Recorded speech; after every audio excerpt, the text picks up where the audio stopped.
Hi అందరికీ. అందరూ ఎలా ఉన్నారు? బాగున్నారా? నేనైతే చాలా బాగున్నాను. మీరు కూడా బాగుండాలని మనస్ఫూర్తిగా కోరుకుంటున్నాను.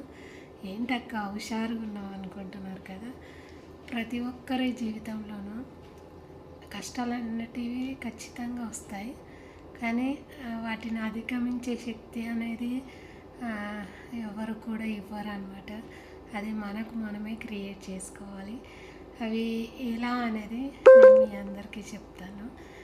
మనకు నచ్చిన పనులు చేయడం, మనకు నచ్చినట్టుగా ఉండడం, మనకి ఏదైతే ఎక్కువగా నచ్చుతూ ఉంటుందో ఆ పైనే శ్రద్ధ పెట్టడం, ఇలాంటివి చేస్తే ఏంటి అంటే మనకు మనమే మళ్ళీ ఎనర్జీని క్రియేట్ చేసుకోవచ్చు అనమాట. ఇది నేను సొంతగా పాటించేది.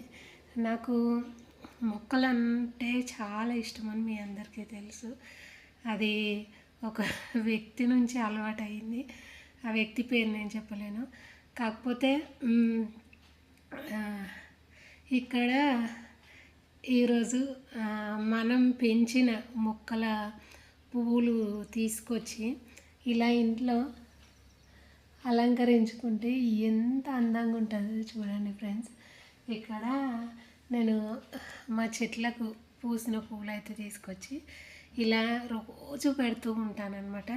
ఇలా పెట్టడం వల్ల ఉపయోగం ఏంటి? టైం వేస్ట్ అని మీరు అనుకుంటారు. టైం వేస్ట్ అయితే కాదు ఫ్రెండ్స్. ఎందుకంటే మన ఇంట్లో పాజిటివిటీ క్రియేట్ చేసుకోవడం అనేది మన లోపలే ఉంటుంది. ఏదైనా సరే మనతోనే ముందు స్టార్ట్ కావాలని నేను అనుకుంటాను. మనం ఏదైతే ఆలోచన విధానంలో క్రియేట్ చేసుకుంటామో అదే విధంగా మన జీవితం ఉంటుంది అని నేను ప్రతిసారి చెప్తూ ఉంటాను కదా. నా వేలో నేనేంటి అంటే నాకు పువ్వులు చాలా ఇష్టం కాబట్టి ఇంకా వాటిని తీసుకొచ్చి ఇలా డెకరేషన్ ఇదంతా చేసినప్పుడు ఏంటి అంటే నా మైండ్ అనేది ఒక పాజిటివిటీని క్రియేట్ చేసుకుంటుంది అనే విషయం నాకు అర్థమవుతుంది అనమాట. ఉదయం లేవగానే ఇలా ఒక పాజిటివిటీ అనేది మనం క్రియేట్ చేసుకుంటే ఏంటి అంటే ఆ డే అనేది హ్యాపీగా గడుస్తుంది. అలాగే లోపల నుంచి కాన్ఫిడెన్స్ అనేది చాలా ఇంపార్టెంట్ అనమాట. ప్రతిసారి అందరూ మనతో ఉండాలి అంటే ఉండరు.